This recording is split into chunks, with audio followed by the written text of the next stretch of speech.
Hey guys, it's Aaron back with another review for you today, and as you can see, it is now officially getting winter where I'm at, so better bundle up. Just kidding, it's not that cold in my house. But today I'm going to talk about Silent Night, Bloody Night, and I know there's one called Silent Night, Deadly Night, so not to be confused with that one. This one's from the 70s, and I saw it and I was like, yeah, I'll watch it, see how it goes.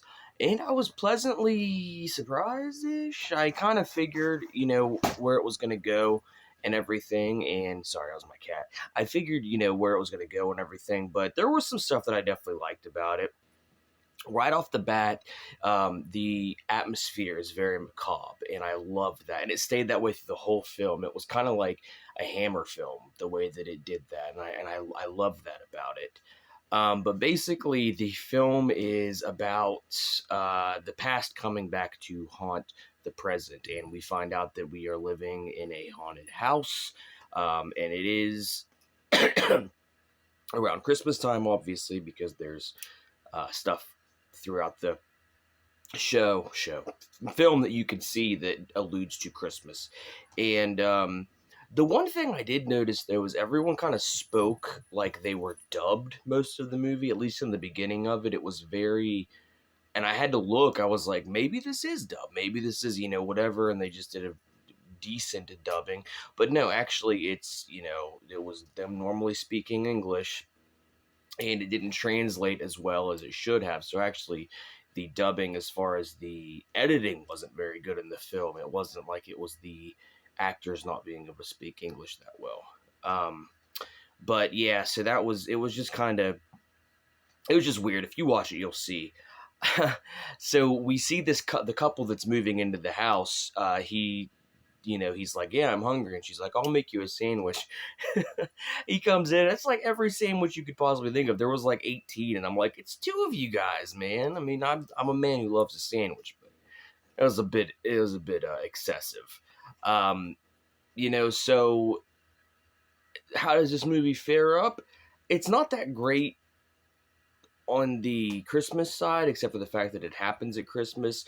And it's not the greatest at the um horror, except like I said, the atmosphere was great, and the first death is actually pretty gruesome. I won't spoil it, but it was I was like, yeah, that's not too bad. But there was so one girl comes in. I thought this was nuts.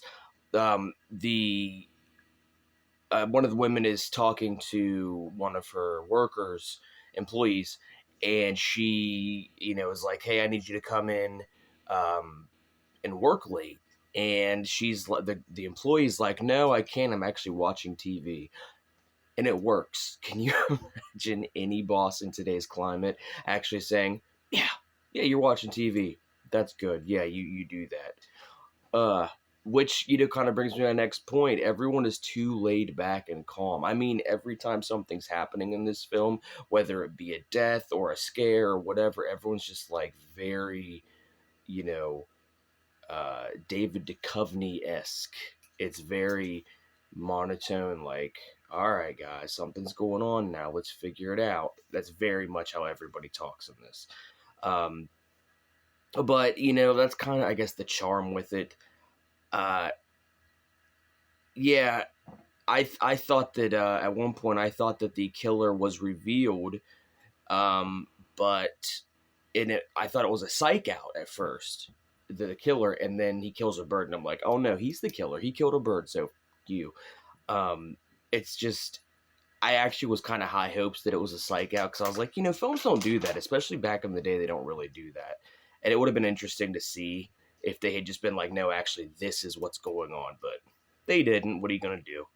I He tells, so the lead tells the other lead female to get in the car at one point, and um they when they get to